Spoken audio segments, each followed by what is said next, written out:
RS Praveen సంచలన వ్యాఖ్యలు చేస్తున్నారు. బీఆర్ఎస్లో తనకు అంతర్గత శత్రువులు ఎక్కువగా ఉన్నారంటున్నారు. తనని చూసి కుళ్ళుకుంటున్నారని, తాను కష్టపడితే ఇక్కడ దాకా వచ్చానని కేసీఆర్, కేటీఆర్, హరీష్ రావు సపోర్ట్ తనకే ఉందంటూ ప్రవీణ్ అంటున్నారు. ఈ ముగ్గురు నాకు చాలా మంచి గౌరవం ఇస్తారని, వాళ్ళు నా వెనక ఉన్నంత వరకు నన్ను ఎవరు ఏం చేయలేరు అంటున్నారు. 2028లో సిర్పూర్, కాగజ్ నగర్ ఎమ్మెల్యేగా అసెంబ్లీలో అడుగు పెడతానంటున్నారు. కేసీఆర్ని మళ్ళీ ముఖ్యమంత్రిగా చేయడమే తన లక్ష్యం అంటూ ఆర్ఎస్ ప్రవీణ్ చెప్తున్నారు. అయితే ఎవరిని ఉద్దేశించి అంటున్నారు? అంతర్గత ముఠాలు ఎవరు? తన మీద కుట్రలు చేస్తున్నది ఎవరు?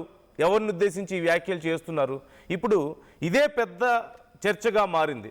మనందరికీ తెలిసిందే, ఆర్ఎస్ ప్రవీణ్ బలం పుంజుకుంటున్న సమయంలోనే ఈలోపు కోనప్ప తిరిగి పార్టీలోకి రావడం మనం చూసాం. అప్పుడే ఆర్ఎస్ ప్రవీణ్కి ఇక స్థానచలనం తప్పదు అని చెప్పేసి అందరూ అన్నారు. ఇక ఆ నియోజకవర్గం మీద ఆశలు వదిలేసుకోవాల్సిందే అన్నారు. కానీ మనం కూడా మాట్లాడాం. ఆర్టీవీ కూడా అటు కోనప్పతోనూ అలాగే ఆర్ఎస్ ప్రవీణ్తోనూ ఇద్దరితోనూ మనం మాట్లాడడం జరిగింది.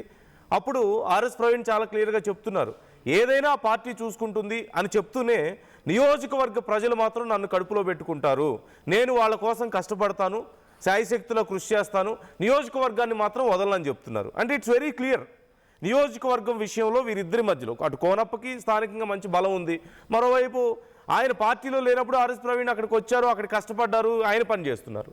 ఈలోగా మళ్ళీ కోనప్ప తిరిగి పార్టీలోకి వచ్చారు. అక్కడ అసలు విషయం, అక్కడ అసలు సమస్య మొదలైంది. ఇప్పుడు వీరిద్దరి మధ్యలో అంతర్గతంగా ఈ గ్రూప్ తగాదాలు నడుస్తున్నాయన్న చర్చ ఎప్పటి నుంచో వినిపిస్తోంది. అయితే ఆర్ఎస్ ప్రవీణ్ చాలా క్లియర్గా చెప్తున్నారు, నా వెనక అధిష్టానం ఉంది, పార్టీ అధిష్టానం ఉంది, హరీష్ రావు నా వెనుకున్నారు, కేటీఆర్ నా వెనుకున్నారు, కేసీఆర్ నా వెనుకున్నారు, వారు ఉన్నంతకాలం ఎవరు నన్ను ఎవరైనా ఏం చేస్తారని చెప్పేసి మాట్లాడుతున్నటువంటి పరిస్థితి కనిపిస్తుంది.